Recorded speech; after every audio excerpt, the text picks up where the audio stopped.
hell of a welcome.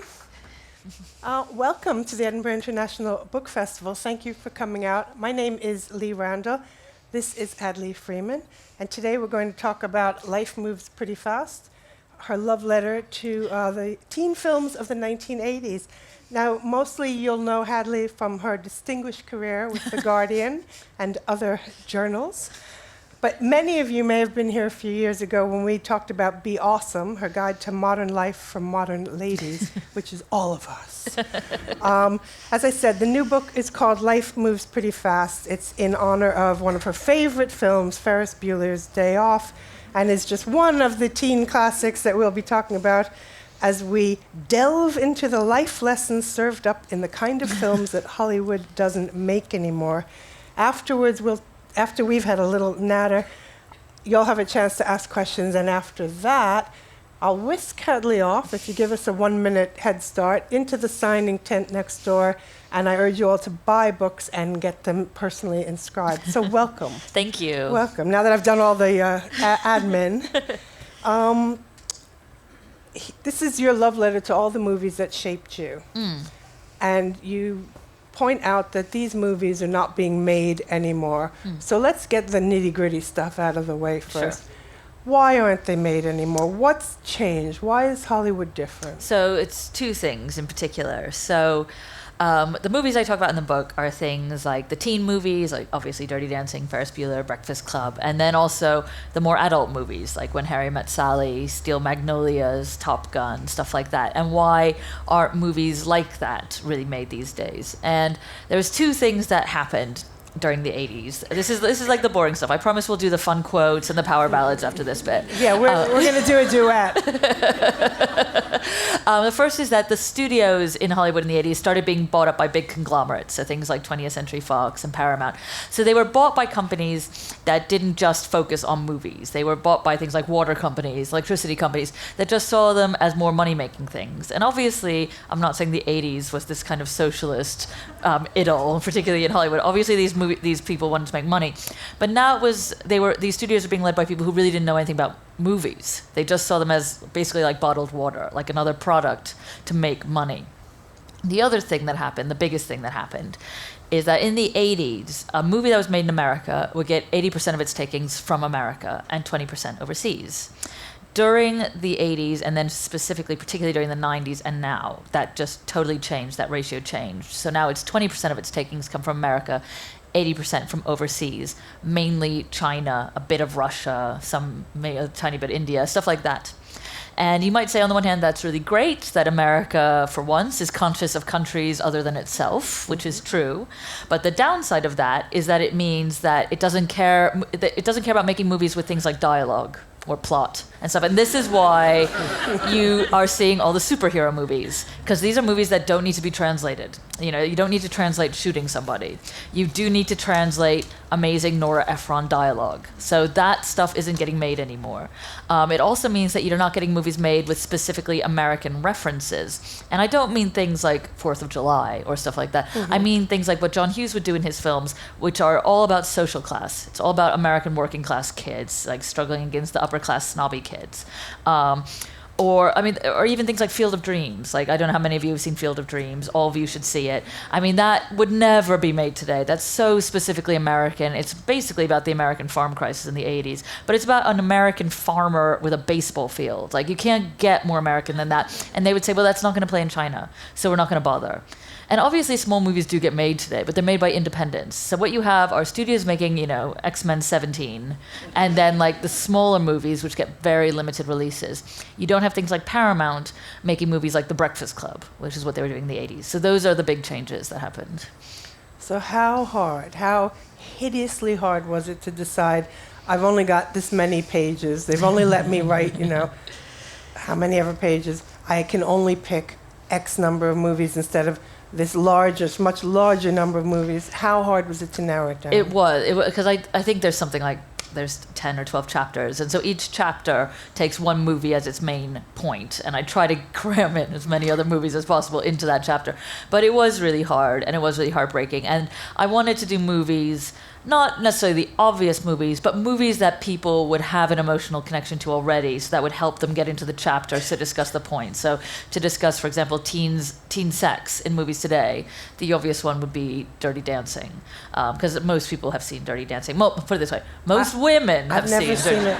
What? That's crazy. I'm 56. I've never seen Dirty Dancing. That is crazy. Never, not once. I was saving that revelation because I knew it would get. But I've seen The Leap. I've seen bits of it. The bits of it. But it's a lot better than you think. Like, it's a genuinely really great No, I haven't avoided film. it. It's just somehow never happened. So let's go into that one first. So Dirty Dancing. You start with that, Yeah. and you did a lot of research. You talked to the screenwriter. I mean, that's the other thing I say. Like, people, when I say I've written this movie on 80s movies, everyone's like, what, you just watch loads of 80s movies? And yes, that is totally what I did. And that's why I wrote this book. But I also wanted to have, in each chapter, at least one interview with the people who made the movies. So whether it's the actors or the writers or the directors, which just was basically an excuse for me to go around and harass Molly Ringwald and Michael J. Fox and Ivan Reitman and these people who I worship and who I cry just thinking about. I'm so in love with them, and make them talk to me. So it was like a legitimate excuse for me to sit around and watch movies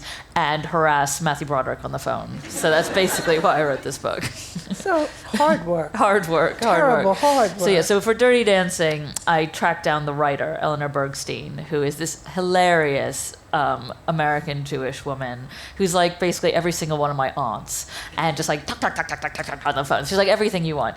And I called her and I said, I'm writing this book and I just have this theory that Dirty Dancing is basically just a pro-choice sort of public service announcement wrapped up in a teen film. And she just went quiet on the end of the phone, and I just thought, oh, shit, I really blew that one. And she went, I have been waiting 30 years for someone to say that to me. And I just thought, I knew it. I knew that this was a thing. I knew that these movies in the 80s particularly were really weirdly pro-abortion, particularly the teen films. It's so crazy when you watch 80s teen films. Things like Fast Times at Ridgemont High has an underage girl, she's 15, having to go get an abortion because some guy slept with her and then never spoke to her again, and her brother comes and picks her up. And it's just a tiny bit of the movie. It doesn't mean anything more other than the guy who slept with her was a jerk, and this girl has a nice relationship with her brother. That's the only thing that whole segment is supposed to illustrate. It's not like she's a terrible person, she's damaged for life, she's going to become an alcoholic in 20 years' time. Like, that's it. It's literally that. And Fame was made way at the beginning of the decade, and there's a white girl in it who gets pregnant by a black student, and she just goes off to get an abortion, and the only thing they ask is, are you paying this by credit card? And that's it. There's like no sense that this is like some serious traumatic event. And when I first started thinking about this, it was like in 2008. I mean, I didn't start writing the book, obviously, in 2008, but I was starting to think about depictions of abortion in movies, because I work at The Guardian, and that's kind of what you do there. And there were 3 movies that came out that year that were very specifically anti-abortion, aimed at young, liberal, often female audiences. And in 2008. Should we guess? When did Juno come out? Juno. So Juno is number 1. Juno is the most obvious and the most, to my mind, offensive. Knocked Up would be the other one, where Katherine Hagel gets pregnant after a one-night stand, and it's fine. She doesn't have to have have an abortion. Like, I'm not like here saying every woman has to have abortions, but there's a specific scene in the restaurant when she tells her mother, and her mother says, get it taken care of, and then you can have a real baby later. And Katherine Hagel kind of reels back with this look of disgust, which is supposed to be how the audience is supposed to react to this suggestion from her mother. And the way the mother frames it is obviously so horrible. So it's making the woman who's endorsing an abortion be horrible. Like, there are many reasons a woman would choose not to. Like, suggesting all people pro-choice are horrible is not a good one. And the other one was Waitress, which was a smaller indie film in which, again, it was framed as, like Juno, that anyone who considers an abortion is a terrible thing. Juno, to me, was the most egregious, most disgusting, with this teenage girl getting pregnant. She goes to have an abortion, and then outside the clinic, a friend from her school goes, your baby has fingernails. And she's like, wow, my baby has fingernails. And then she goes into the clinic, and the clinic is like some nightmare from the Republican Party. Like, it's just like the receptionist is there giving a blowjob to a grape lollipop, and these people there are dirty. The clinic's disgusting. Everyone's kind of like going, and like being like tacky Valley girls. And Juno leaves, and she calls up her friend on the cheeseburger phone, the cute cheeseburger phone, and calls up her friend, and is like, my baby has fingernails. Friend's like, what? Your baby has fingernails? Like, yeah, my baby has fingernails. I can't have this baby. And you're like, are you seriously having someone choose? And a woman wrote that film. A That's woman so wrote this shocking. film. So then I interviewed this woman, Diablo Cody, Yeah. for another movie. And, I go there, like, I'm not, like, going there attacking her. I'm not an aggressive interviewer. Like, and I like a lot of the other stuff she's done. And I just said to her, I thought it was kind of weird the way you dealt with the whole abortion issue. I mean, she could have just said, do you know what? I don't want to have an abortion. I want to have an adoption or something. Like, there are many reasons to choose not to. And she said, any woman who gives me shit for not being feminist enough can just go up my butt. And it's just like, that is not an answer. Much Like, of a diet. and so then I interviewed Ellen Page for the book, and she was great. And she played Juno. And I said it to her. I said, she's a very she's a very strong feminist. She describes herself as a radical feminist. We had a lot of talk about 60s radical feminism, which was something I was writing about at the time, and getting on great. And I said, I've got to tell you, I just thought it was disgusting in Juno. I thought the way they did the abortion, why she chose not to have it, was completely irresponsible and disgusting. And she was a bit like, well, it's because she considers it first, and then I said, no. That's not why she doesn't have it. She doesn't have it because a teenage protester tells her baby has fingernails. And Ellen Page, to her enormous credit, sort of sat back and went, shit, you're right. It's really bad. And I was like, you know what? She was 16 when she made the movie or whatever. Like, what's she going to say? Like, fine. But there are messages that movies send, and movie makers do not take any responsibility for them. And when I interviewed Judd Apatow for something else, and I said to him, I just thought Knocked Up. I thought the abortion stuff was gross. And he said, if she'd had an abortion, there wouldn't be a movie. And you're like, well, maybe if you write better scripts, I wouldn't be asking these questions. Like, all she needs to do is go, you know what? I don't want to have an abortion. I randomly feel, as a 22-year-old woman who's just gotten a job and slept with some guy whose name I don't know, who I hated, I'm going to keep this baby. Like, that is not realistic. Like, but fine, if you want to do that, fine. But have better reasoning. Whereas in the 80s, they weren't so freaked out by the Bible Belt, and they were able to just go have abortions in movies. Well, this brings me to a question that was going to come later, but let's do it now. Why can't people write for women anymore? What the hell has happened? Because you had that really interesting thing about insisting that you can't write dialogue for the opposite gender is not being gender sensitive, it's being lazy. Yeah. What has happened? I feel that the world has gone completely retrogressive. Yeah. If that's even a word. Well, it's partly because now these studios have been bought up by the big conglomerates, and they were so focused on money making. So what they did was they said, we've got to divide audiences into quadrants. So it's like men, women, teenage boys, teenage girls. So which movies get the most quadrants into them? What kind of movie will get at least 3 of those quadrants? And what they decided was that men don't go see movies for women, but women go see movies for men. So they just like, bye women, bye. So, bye-bye Steel Magnolias, bye-bye Terms of Endearment, bye-bye Beaches. Like, that whole women's weepy thing was just gone. And whenever I say this, people always go, what about The Help? And you're like, one movie in 20 years does not a genre make. And also The Help, I don't know how many of you saw it. I hope not too many. Like, the women in that were all under 35. Like, you look at Steel Magnolias, which all of you should see, all you men should see, like, everybody, it's so funny. Like, the women there are all, like, over 55. And, I would rather see a movie with Shirley MacLaine and Daryl Hannah and Dolly Parton and Sally Field than definitely X-Men 7. Like, it's so obvious to me. But they're just like, nope, only women will see that, so it's not enough quadrants, so we won't do it.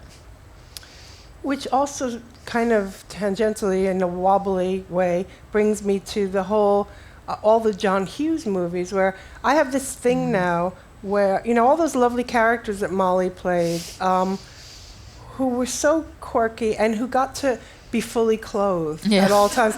Like, when did pop stars stop being allowed, female pop stars, when did they stop being allowed to actually wear trousers at all? I know. Much less, remember in the 80s, even Madonna, God bless her, she might have been wearing a bra, but she had like 15 skirts on and 5 hats so cool. and a few ribbons, and there was all kinds of stuff on her body. Because she was styling herself too. It was like pre-stylist. So when you look at those John Hughes films, those kids are wearing their clothes. That's what's kind of Except so cool for the one about dress. The hideous abortion, the horrible hideous abortion prom of a dress. the hideous prom dress in Pretty in Pink. But otherwise, those kids are wearing their clothes. They're wearing their clothes in Breakfast Club. Like, they're dressed like normal kids. But then the 90s happened, and it was really two things that changed everything. And I love both these things, and I'm sorry to blame them, but Clueless and Beverly Hills 90210, when suddenly teenagers didn't look like teenagers, they looked like models. And they were dressing in very much skimpier outfits, and they were much skinnier. And they just got skinnier and skinnier and skinnier. And it's amazing if you compare the cast of the original 90210, who looked already pretty thin to those of us who were watching it in the early 90s, to the new 90210, which is now, which is in the 21st century. I mean, they are like literally, it's a different species. They're like half the size. It's just actresses get smaller and smaller. I mean, you don't really notice it until you look at the 80s. Like, you look at Molly Ringwald now, and I spoke to a couple of wardrobe people out in Hollywood about Molly Ringwald, and they were like, there is just no way she'd get a movie now. Like, no way. But I've interviewed her. She is so thin. Yeah, I know, but she's a slender, beautiful woman. But slender. But like, when you meet actresses today, well, like I interview skeletal. actresses, like they look unbelievable now. When you go meet an actress in the flesh, a young actress, you're just like, why aren't you in hospital? Like, it's so absurd. Whereas Molly Ringwald, like, she would have been thinner than me in high school, but it's still not thin. It's not Hollywood thin, That's is this that ridiculous the camera adds 10 pounds bullshit? Yeah, or just like they all have to be models. That's what actresses are now. They're models. They're the ones who sell dresses on the red carpet. They're the ones who are on the covers of Vogue, which is a totally different attitude to what you see in John Hughes films, where he wanted them to just be real teenagers. Does nobody remember those great women's movies of the 40s? Betty Davis and chewing the scenery and being fabulous and bringing the money and coining it. I know, but that's the thing. They make these movies. So, like Bridesmaids, for example, was Judd Apatow's most lucrative film. But the message they take from that is that's a one-off. Yeah. Whereas if there's a movie with women that doesn't make a lot of movie, like the new Ghostbusters, everyone's like, well, that's it for women. Whereas all the biggest film flops ever in Hollywood have just starred men. And no one ever goes, bye-bye men. I mean, you just kind of take a really obvious example. I mean, it's this way in every field. Like, okay, let's look at the Olympics, okay? So I'm sure all of you have heard this story about Ryan Lochte, the ridiculous American swimmer, right? Now, imagine if that had been a black guy, or imagine if that had been a woman who lied about being attacked. It would just be like, women, can't trust them. Black guys, can't trust them. But this guy, it's like, bros will be bros. Bros will be bros. I mean, with white guys, there's no failure. Like, with movies, there's no failure. But with women, you get one chance. And if that doesn't work, like with the female Ghostbusters, it's like, told you, they can't do it. And God forbid they should actually start with a fresh screenplay and a brand new premise. Well, the other thing is that now, because they spend so much energy promoting movies around the world, like to now market a movie costs like almost $1 billion. It's insane how much it costs. Which is more than the movie costs. Which is more than the movie. So they only make movies that are surefire things. So they're not going to risk a Beaches style thing. Like that it's too risky. But a franchise, something that's already got movies before, or a remake, that's like, at least it's got history, it's got legacy, it's got name recognition. And people don't want to see it. Men won't see a movie with a woman on the poster. And I do think this is often true of men, even the nice guys. They'll be like, it's for women. Did they not go see, what's her name, Laura Croft? she's sexy, and she's a game, so that's acceptable. But if there's so it's not real on several levels. But La Vie en Rose. I mean, I would like to see the audience demographic breakdown for that. But even if that was a success, it's still like that's a one-off. That's a one-off. Oh no, too depressed to go on. I'm just going to hand you you can. How much of a factor is the fact that my country, America, has become more and more and more conservative? It is a problem, and I spoke to this really interesting American producer out there about it, Linda Obst, who's worked on a lot of women's films and worked with people like Nora Ephron and all these people. And she said studios are terrified of this kind of activism that they get from the Bible Belt. I mean, when you're over here, the image that people get of America, well, now, of course, it's terrible because of Donald Trump, but in the main, it's usually from New York and Los Angeles. And that's actually what those people who live in those cities, I speak as someone who grew up in New York and has spent a lot of time in Los Angeles, like that's all you're thinking about too in America. But the fact is the majority of America is the middle. And it's a very conservative part of America as well. And these people really do lead campaigns, and they do affect the MPAA, which chooses the ratings, and they do pillory these people. So, for example, here's a great comparison. So I spoke to the ratings boards in both America and Britain, and they all said the same thing, which is that America is extremely tough on sex when it comes to movie ratings, very relaxed about violence. And here it's exactly the other way around, which is why it's kind of so nice to be here. So there was this one movie, the title of which I can't even remember because I didn't bother seeing it, about Charles Dickens's Mistress that came out like 3 years ago. Well, the book was The Invisible Woman. Maybe that was The Invisible Woman with Felicity, that young actress in it. So I read the book. Ray Fiennes, I think, played Dickens. And in America, that was basically the equivalent of like an 18 because there was a bit of sex in it. And here, that was PG. Because like Charles Dickens, a bit risky for Americans. So that kind of sums up the different attitudes. And it probably has gotten worse. America has gotten much more conservative, despite seeming in some ways to become progressively more liberal. No, it doesn't seem more liberal to me at all. So, and let's, the makeover as motif. Oh, the worst. Oh, look, she's shivering. She's horrified. I find it so depressing. Discuss. So everyone, I mean, it's just like, I'm going to talk to the women here, guys. Sorry to do some gender stereotyping, but most women love a makeover in a film. Like whether it's Pretty Woman or Breakfast Club or She's All That and all that kind of stuff. I hate it. I hate the message that women need to look more conventionally attractive and get their tits out and wear shorter skirts in order to be deemed acceptable human beings. And that is what it always is, the makeover. And that's why I, unlike every other John Hughes fan, am not such a big fan of The Breakfast Club, because I hate Ali Sheedy's makeover at the end of it. I find it so depressing that he did that. The whole thing of John Hughes is celebrating the weird kids. And in that, he gives the weird gothy girl a makeover. And I really started to think about the depiction of women in movies today when I rewatched She's All That, which is from 1999, which I'm sure some of you remember, with Freddie Prinze Jr. And the message of that movie was that the girl, Lainey Boggs, who is weird and nerdy at the beginning, has to become conventionally more attractive in order to be acceptable. This is not a new thing. You see it in Grease too. Like this is like a very old movie trope that a woman needs to, wear a tighter dress, lower cut, blah blah. But I was thinking about the movies I grew up watching and how they sent completely the opposite message. And the most obvious ones being things like Pretty in Pink. So Pretty in Pink, which I'm sure I hope all of you have seen, most of you have seen. Molly Ringwald refuses to have a makeover, even though she's dating this rich, gorgeous guy who she wants so badly, and of course she does because it's Andrew McCartney. Like literally the cutest boy ever born. Yes. But she refused to, and even when he tells her, do you want to go home and change for our date? And she's like, I already have. Like she doesn't do this thing of like, oh my God, you're right, I'm so wrong. Whereas in She's All That, this girl's literally like having to pluck her eyebrows out in order to be acceptable for this guy. And then I looked at the movies today, and the big teen movies today would be Twilight. And in that, Kristen Stewart has to change species to be with her boyfriend. And that's seen as proof of her love. Like she literally changes species. And if the whole vampire metaphor is all supposed to be about AIDS now and everything, so she literally gets AIDS, like she changes into a vampire. Like that's what's so creepy about it. The whole thing of the blood is so toxic to teenagers. It's basically saying have unprotected sex and take what happens. And she even gets eaten from within by her vampire baby. But this is all seen as proof of her love. Now this is so weird, and it's the same with other stuff. Look at 50 Shades of Grey.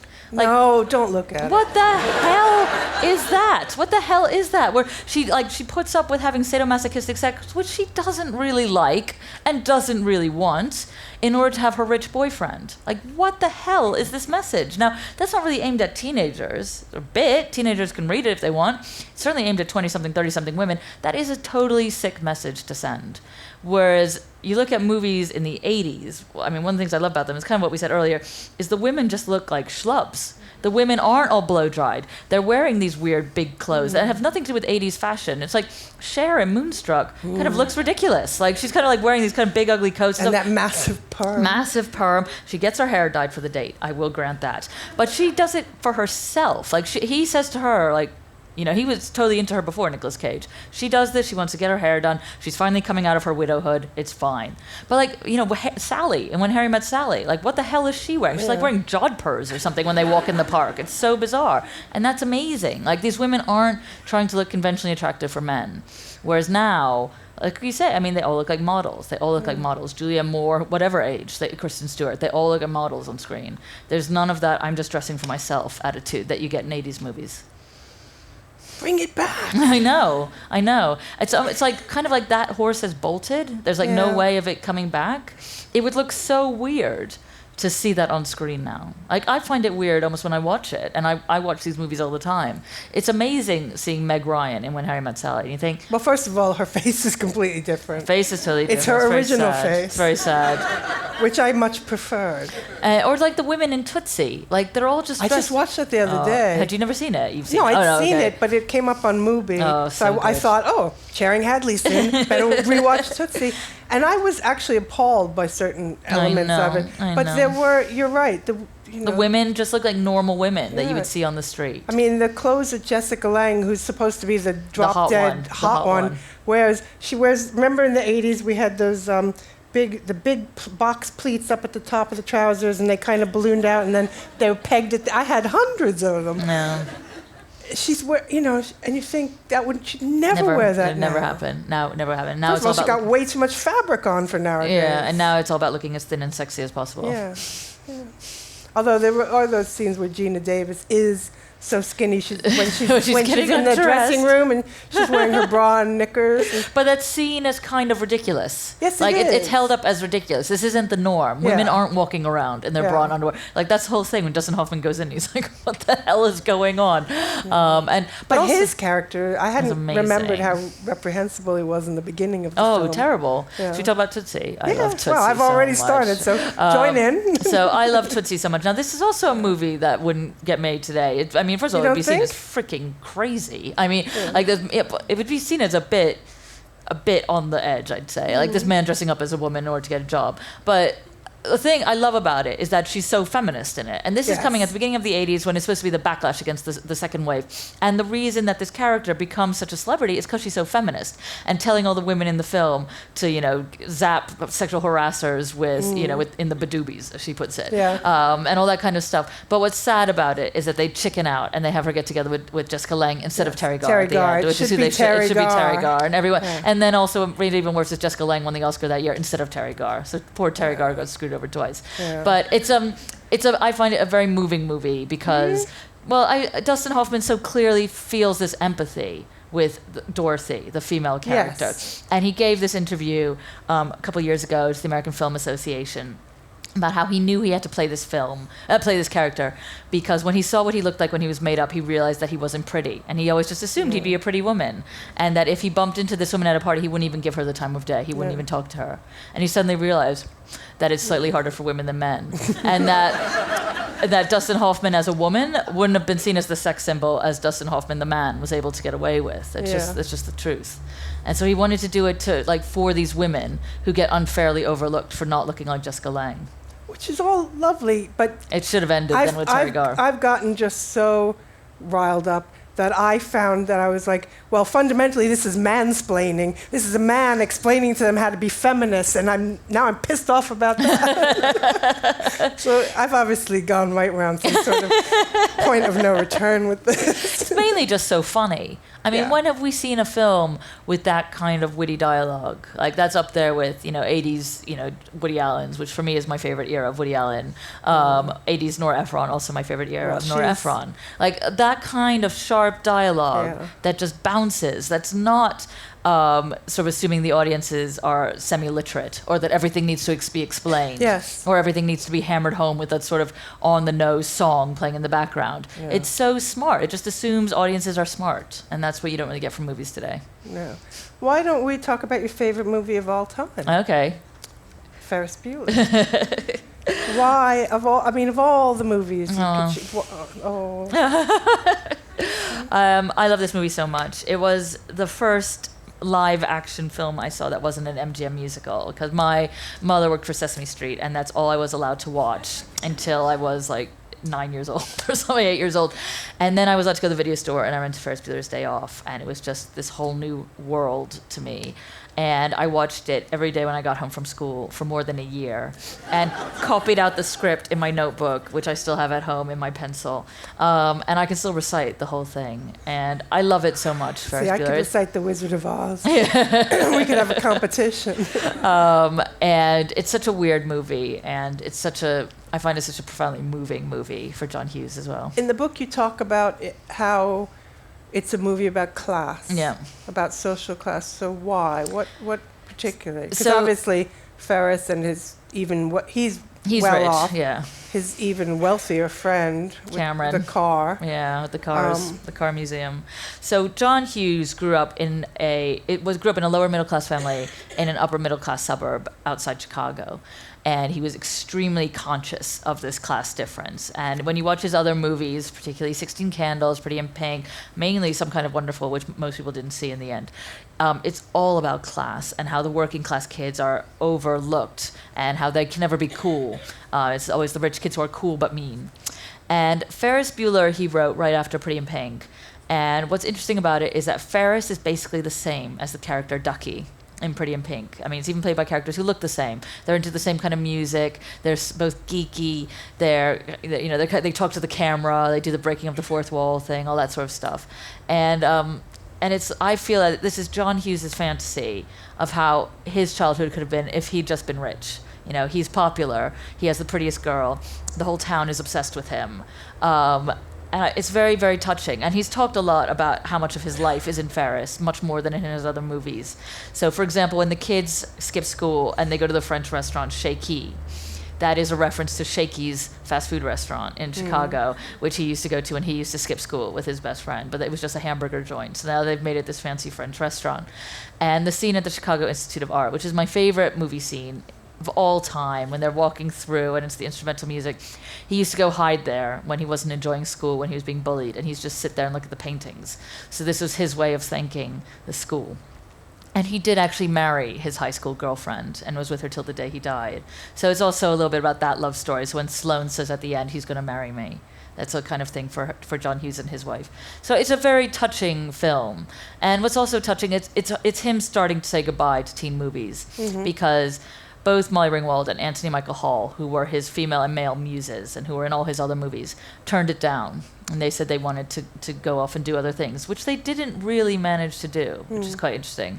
And you can see this film is changing. Like, it's much weirder. It's not a conventional teen film on any level.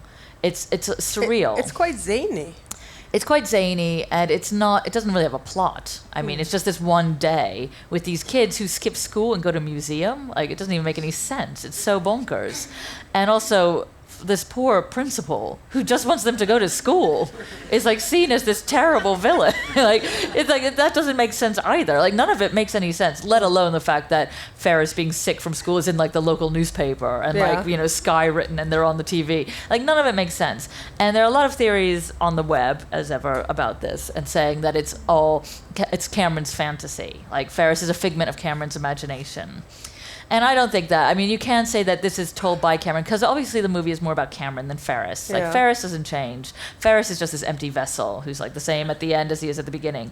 Whereas it's Cameron who goes through the emotional change. But I think it's more just John Hughes' fantasy about what teen life could have been like in these big houses that he's always using in his movies, in Home Alone or whatever. He's always using these big houses that he didn't grow up in and that he had no connection to. Yeah. So I think it's very sweet. Well, now you made me want to cry. It's a very movie, and it's so original. It's so nuts the way Ferris keeps talking to the camera, and it's like, if you want to get out of school, you lick your palms, and like doing this whole talking and singing in the shower, and all the characters are so interesting. I would watch a movie about Grace, the principal's secretary. I would watch a movie about the guys in the garage who steal the car. Yeah. Like, all of it. I would watch a movie about his parents. Like, all of it's so funny. You want to know about all of them. And I always feel like that's what you need with novels. Like, when you're reading a novel, you want a novel about all the other characters. That's how you know you're reading a good novel. It's the same with Ferris Bueller. And what's also so funny is everyone who made that movie got together with each other. So Matthew Broderick got together with Jennifer Grey, who played his sister, and then the parents got together and got married. Really? So it's like all these other weird family connections going on. And meanwhile, the girl who's playing Sloane was like throwing herself at Matthew Broderick, and he just wasn't interested. So it was like, all that was going on behind the scenes. So it's everything about it is just so adorable. You also you devote a lot of time in the book to talking about Eddie Murphy, and I can't even picture Eddie Murphy without a voice in my head going, "I'm Gumby, damn it," which is really, really wrong. But I thought that what you had to say about him was really sort of profound, because you put him back into the context that a lot of us who have maybe seen him, what he's done lately, or heard gossip about him, have forgotten about how. I mean, obviously there were people before him. There were Richard Pryors and back in the day, Bill Cosby and people who were actually breaking the doors down. But can you talk a bit about Eddie's contribution and why it was so fundamentally groundbreaking? So Eddie Murphy is like my ultimate celebrity, not crush exactly, just like who I worship more than any. And when I say this now, people just look at me like I'm insane, because they just think of him from Norbit or the Fat Professor movies, all that kind of stuff. But he, to me, is just the most amazing screen presence. And you don't really appreciate how extraordinary his accomplishment was unless you go back to his really early movies. So the first movie he did was 48 Hours, which he did with Nick Nolte. And that was the original buddy cop film. And Nick Nolte plays this kind of gruff, divorced, cop, the whole cliche that we get now all the time, sort of alcoholic, gruff but great.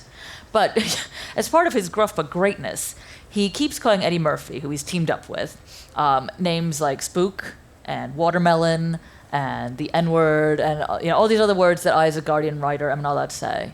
And this is seen as kind of a bit on the line, but kind of funny. Like, it's a bit on the line, but it's funny. Like, this is Nick Nolte. He's the good guy in this movie. So you're not supposed to hate him. He's not like the bad racist. He's the good guy. He's the protagonist. And so this is the Hollywood Eddie Murphy was in. And Eddie Murphy replaced Richard Pryor in that film, who had been the big black star before him. And Richard Pryor was, as I'm sure all of you know who've seen his stand-up, like incredibly talented, but was never able to break out of the black guy role. Like, he was always the black guy and was treated that way. And in fact, in the 80s, he made the unbelievable movie with Jackie Gleason called The Toy, in which he literally plays a black guy who a rich white guy buys for his child as a toy. Like, I'm not exaggerating this. Like, that's literally the movie. He's a toy, and also AKA a slave. So that's Richard Pryor, who's like the biggest black actor in the world. So Eddie Murphy comes along, and he is so good that he is able to break out of that. Like, the whole cliche about if you're black in America, or to be honest, any Western country, you have to be 10 times better than the white guy in order to equal them. Like, Eddie Murphy was 1,000,000 times better. So he became the biggest star in the decade. Like, only oh my God, Harrison Ford earn more money, and that's just because of Indiana Jones and Star Wars and stuff. Like, Eddie Murphy was the biggest star, and he's coming out in a Hollywood where it's seen okay for people to call black guys watermelon. So then after that, he's in Trading Places, which is then when he really blows up. And even in Trading Places, which is a movie I bow down and worship to, he's still playing the black guy. Like, that character is the black guy. And there's even a scene where Dan Aykroyd blacks up in it and is chatting with Eddie Murphy, with Dan Aykroyd blacked up and doing a Rasta accent. And watching it now, you're just like, please, Dan Aykroyd, I love you, stop it. But that was seen as fine. That was seen as fine then. The next bit was the biggest transition for him, which is that he's cast in Beverly Hills Cop. Now, Beverly Hills Cop, that's not a black guy. That role was actually written, unbelievably, for Mickey Rourke. And then passed on Mickey Rourke to Sylvester Stallone. And then Sylvester Stallone went off and made Cobra or something, or whatever the heck he did. And the producers, Jerry Bruckheimer and Don Simpson, to their enormous credit, like, no one else had done this, which is like, let's just cast a black actor in this role that's not written for a black guy. And they did, and it was like the biggest success of the decade. And from then on, he didn't really have to play the black guy anymore until he then did Coming to America, at which point he was so huge that he could do whatever he wanted. And here he made a movie that has an entirely black cast that was an enormous success. And there's been no repeat of that accomplishment since. And nobody ever notices this about Coming to America. It's entirely black. And it was the first movie with a black cast that it was a hit overseas. Like, it was a hit in Asia, which is extremely unusual for movies with black casts, and it's never been repeated again.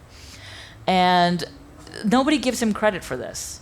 And then he got a bit bored. He was getting too rich. He was too successful. He was looking at Denzel Washington. He didn't want to be a comedian anymore. He wanted to be a serious dramatic actor. And things started to go downhill for him. Like then he was making Beverly Hills Cop 3, and he was refusing to make any jokes in it, and he just started getting more and more cloistered. And people go, oh, well, he's a dick. But you know what? The thing is, he was so successful at the age of 19. He was doing stand-up in like clubs in Jersey in 17. 19, he's in Saturday Night Live and making 48 Hours. 21, he's trading places. Like, imagine going that fast. I kind of feel like, look, the guy wasn't killing kids. The guy wasn't taking drugs. He's never taken drugs. If he wants to react by cloistering himself up in Beverly Hills and making kind of weird, dumb, kiddie franchise films, fine. Like, of all the things famous rich people have done, that seems pretty low down on the bad meter to me. But even still now, he just doesn't get any credit when he does good movies, like Bowfinger, which all of you must see, which is amazing, which he's in with Steve Martin. And he plays two characters in it. He's not wearing a costume with those two characters, and yet he's such a good actor. You know which one of those two characters he is as soon as he comes on screen. Like, he can do that. But he's just never gotten credit because he doesn't really play the Hollywood game. He doesn't care about any of those people. He's not friends with any of those people. He just lives his own life and makes these, fat, dumb professor movies and makes hundreds and hundreds of millions of dollars. So fair play to the guy. I think he's doing all right. Yeah, no, I'm not worried about his career, but I'm not enjoying his career any longer. No, I know. But I don't care. I mean, when I look at his 80s movies, particularly Trading Places and Coming to America and Beverly Hills Cop, which are my three favorites of his, I mean, I just think he could do anything. He could make the worst film on the planet, and I'd still love him. Because for those three movies alone, like, no one, in my opinion, has had more charisma on screen than Eddie Murphy. Not even Steve Guttenberg? So, when I was a kid in the 80s, my two favorite actors were the classics of the 80s, Steve Guttenberg and Rick Moranis. And I knew that they were going to have careers that would last forever. That has not proven to be the case. I did get to interview Rick Moranis for the book, though, which was incredibly thrilling. Steve Guttenberg would not talk to me, which was very heartbreaking for those of us who still have all the police academies on DVD, including number 7, Mission to Moscow, which no one good is in. But no, I have to say, even Steve Guttenberg is beaten by Eddie Murphy. No, Steve Guttenberg is beaten by most everyone. I just wanted to expose you to these people. Steve Guttenberg was interviewed on the radio about 3 years ago here because he was doing panto somewhere. Yeah. And the guy, this is not a lie, the DJ said to him, why do you keep making these police... He said, I'm doing Police Academy 8, we're going to do 3 Men and a Little Lady 3, and da-da-da-da-da-da. And the DJ said, why do you keep making these multiples, these franchises? He said, it's not lying. Did anyone ask Shakespeare why he was making Henry IV? Oh,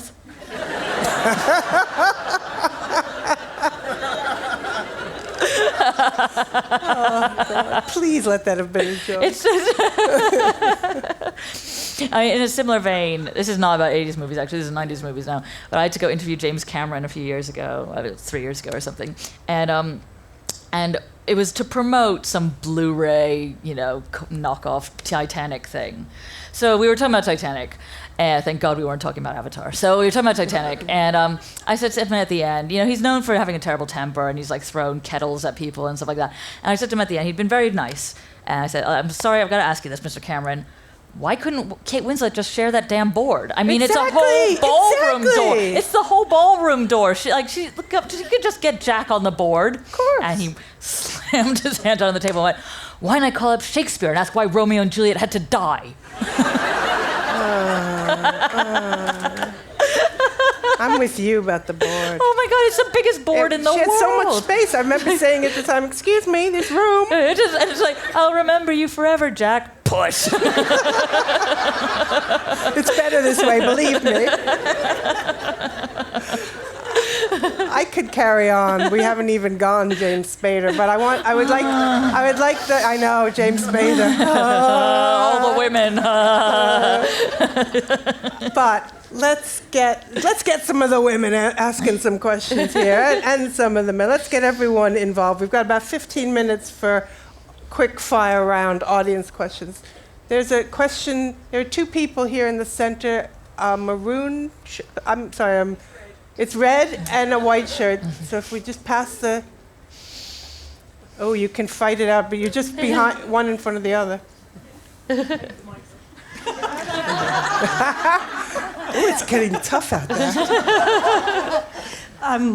Thanks very much. That was really entertaining. You guys should do more double teaming the second time around. It's great.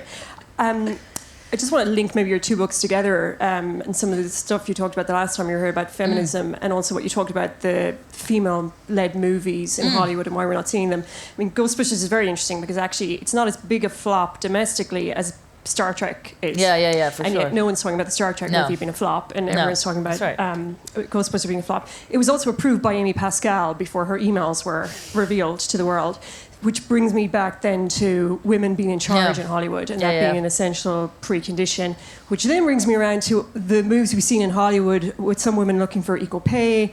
You know, Meryl Streep becoming very vocal about movies need to be made for female audiences. And actually some female actresses, when asked about it, saying, I don't think we should discuss that issue. I know. So or refusing to even say they're feminists, which is always interesting. So just kind of your thoughts on that in terms of some of Hollywood's own leading ladies seem to be their own worst enemies. Oh yeah, for sure. I mean, there's a funny divide now because feminism is, for want of a better word, seen at the moment as kind of a bit trendy. Like, and I'm not saying it's a fashion trend, but it's like a much cooler thing now to say you're a feminist than it was 10 years ago, 15 years ago. So you get some actresses who are kind of jumping up and doing that. But they're like kind of outliers, and also they generally are ones who are pretty safe, like Jennifer Lawrence. Like, you know, Jennifer Lawrence isn't risking anything by saying she should get equal pay to Bradley Cooper or whatever, you know, lowlife she's, you know, acting with. But in the main, it's still seen as, you know, basically saying, I don't shave under my arms. If you're a woman, like, I'm a feminist. Like, I don't say that. Like, the woman, God, I can't remember her name. I'll remember in 2 seconds. The woman who was in charge of Yahoo, refusing to say that she's a feminist, that she doesn't really relate to feminism. Like, I don't understand how there are so many women out there who still don't understand it. Sarah Jessica Parker was quoted recently in an interview saying, no, I am not with feminism. I believe in equality. And you're like, you are like a 55-year-old woman living in Manhattan who made a TV show that is seen as like a feminist landmark.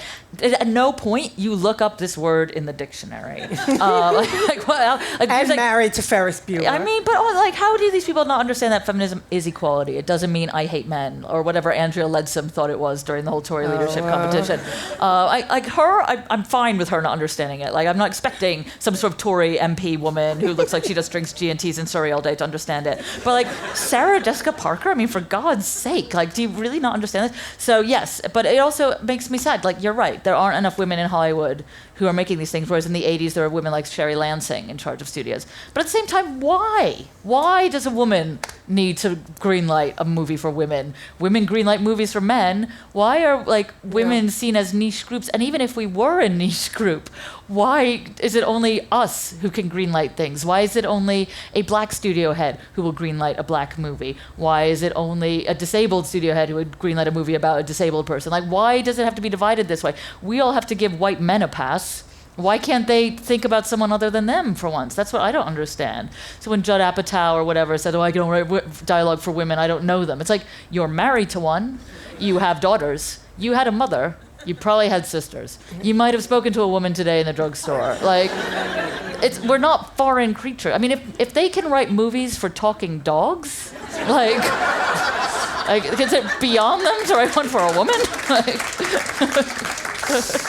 No, you had a question. Yeah, well, I think it just follows on from that, actually, because we watched recently Frances Ha. Oh, yeah. With Greta Gerwig, and just wonder how she fits in to the current sort of movie experience. I'm glad she exists, and these movies by Noah Baumbach are being made.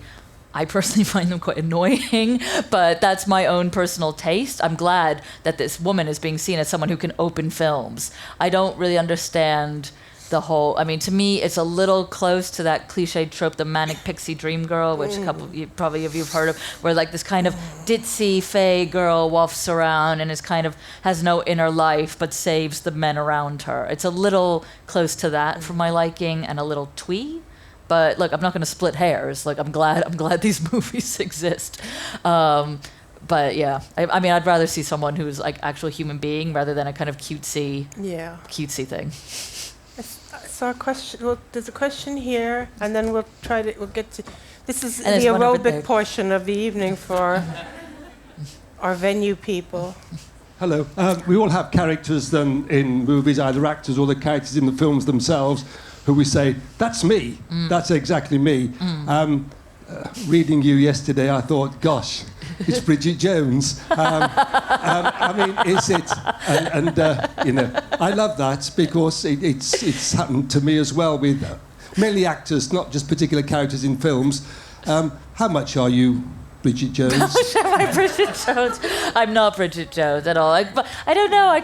I understand why people would say that. It's because I wrote a column yesterday about why Bridget Jones's Diary is one of my favorite books, just to explain. I'm definitely not Bridget Jones, even though I was single into my late 30s and all the rest of it. I'm not Carrie Bradshaw. I feel like this is something that women do much more than men. Like, I'm so Carrie Bradshaw. I'm so Lizzie Bennett. I've never felt that way about a character. I don't want to be a character. I feel like that's... No, I just want to watch them and be myself, to be honest. I don't want to be copying someone else. I wouldn't be able to enjoy Bridget Jones so much if I was Bridget Jones. There we go. So they say we get the government we deserve. Yeah. Do you think we get the films we deserve? So would studios be able to make films if there was more demand for more interesting, varied films that showed people in more real life? I mean, they say that, but, you know, I went to see Bridesmaids, and so did every single other person I know. And I'm not seeing... Like it. I thought I liked it until the end. I thought, oh, cop-out ending, like typical cop-out romantic ending, boring. But I don't see loads of other amazing female ensemble comedies being made. I don't go see, you know, endless X-Men movies and Avengers movies and stuff. They keep getting made. I mean, it would require a mass change. Teenage boys are always going to want to see superhero movies. I mean, the man I live with goes to see all these stupid superhero movies, despite my grumbling.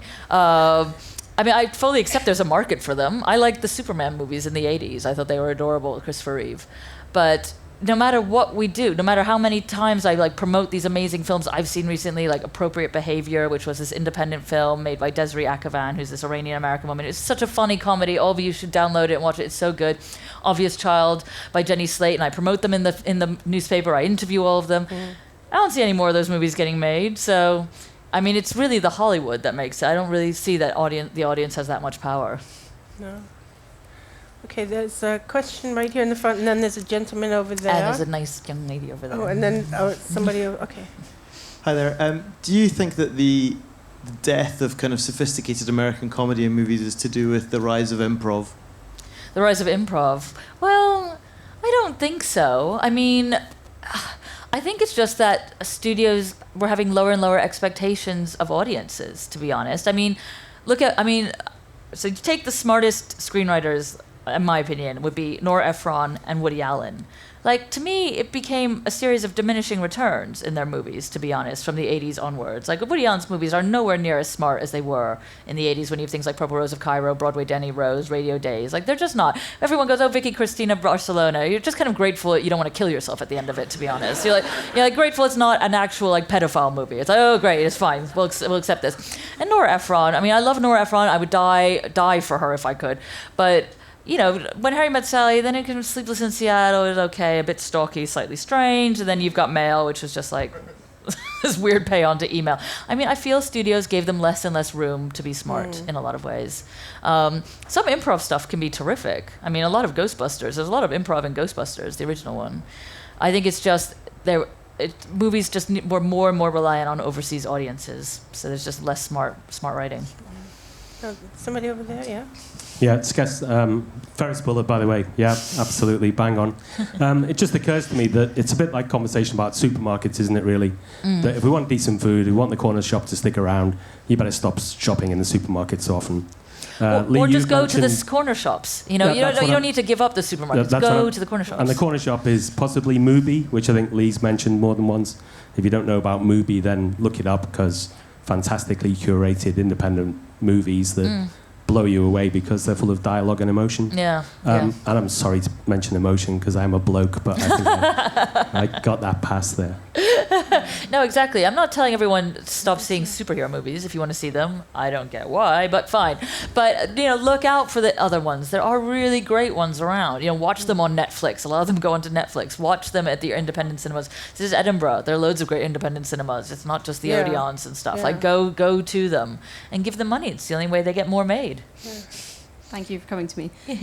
So I'm thinking about the new Ghostbusters movie, and then I hear they're remaking Splash with Channing Tatum in the mermaid role. So my question is about how you feel about some of these kind of sacred movies being remade, which seems like a terrible thing, but then with women in the lead roles, which sounds like a good thing. With the Ghostbusters, I interviewed Paul Feig in this book, who directed the all-female Ghostbusters, and I was super excited about it because I love Ghostbusters. Ferris and Ghostbusters are my two favorite movies, and I like the women in it, and I was genuinely moved when I saw the movie and I saw the 4 women in their Ghostbuster outfits and the boiler suits. Like, I was genuinely moved. Fact is that the movie's just not as good. Like, it's not as good, and it's not going to be as good, and I do understand why they do these remakes, because it's got name recognition. You don't need to set up the story. Everyone knows what the Ghostbusters story is, and most people can figure out what the Splash story is. It's a laziness. And in terms of the gender reversal in Splash, how many of you have seen the original Splash? Has anyone here? Oh, quite a few. Okay. So you know that this is like one of the world's dumbest films. Like, they're next going to remake Mannequin at this rate. No. So dumb. It's unbelievable they're remaking this. I wouldn't exactly call Channing Tatum being a merman like feminist triumph. I don't think Andrea Dworkin is cheering in her grave about this. So, I'd rather they just wrote good movies for women. Yeah. Tom Hanks's role in the original Splash is pretty stupid. He's like this guy who's so stupid he hasn't realized this woman is a mermaid who he falls in love with. And then she's there in the bathtub with her enormous fin. Like, it's so dumb. It's basically it's the Little Mermaid is what it is. So no, I couldn't care less about it. And don't you see, whenever you hear about these movies, you just want to watch the originals, don't you? If everyone goes, oh, Ghostbusters, suddenly everybody wanted to watch the original Ghostbusters. I hear Splash. I haven't seen Splash. Well, since I wrote the book, so about 3 years ago. But I hadn't seen it since 1987. Before then. I had no craving for it. So if this brings people back to the originals, great. But I'd rather people just spent the energy on writing movies with good female roles. Yeah, I don't see that happening, though. No, not anytime soon. Has anyone got a really quick final... Oh, right here in the front row, there's a quick final question. Don't you think a lot of the best writers and women for women's roles are in TV now? Yeah, well, that's the like thing. Gilmore Girls or Transparent, and that's where the energy and the... But that's kind of sad. I talked to Jill Soloway in the book, too, in the end, because she wrote Transparent, which is such an incredible TV show. It's on Amazon Prime. All of you should watch it. They're making the 3rd series now, about why they've moved to TV. And it's because TV now, particularly Amazon, Netflix, HBO, which are all subscriber services, so they're not free and they're not accessible to most people, give writers and directors the freedom that the Hollywood big studios gave them in the 80s. And on the one hand, you kind of go, okay, well, that's okay. It's okay. It's just move to another medium. But on the other hand, I think it's not okay, because these are limited areas. It's not like you can just pop down the street to go see Dirty Dancing at your cinema like you could as a teenager in the 80s. Like, your parents have to pay for these services. It's accessible mainly to upper middle class kids. That's not really great, I don't think. That's not free for all. So what's the point? Like, what's the point of a mass culture that's for a very limited self-selected subset? That's a downer to end on, isn't it? James Spader. James Spader. James Spader. I'm going to take Hadley over to the signing area and hand her a pen and a glass of water and get her in position behind a giant stack of books, which I encourage you all to come and buy. But first, can we just thank her for today?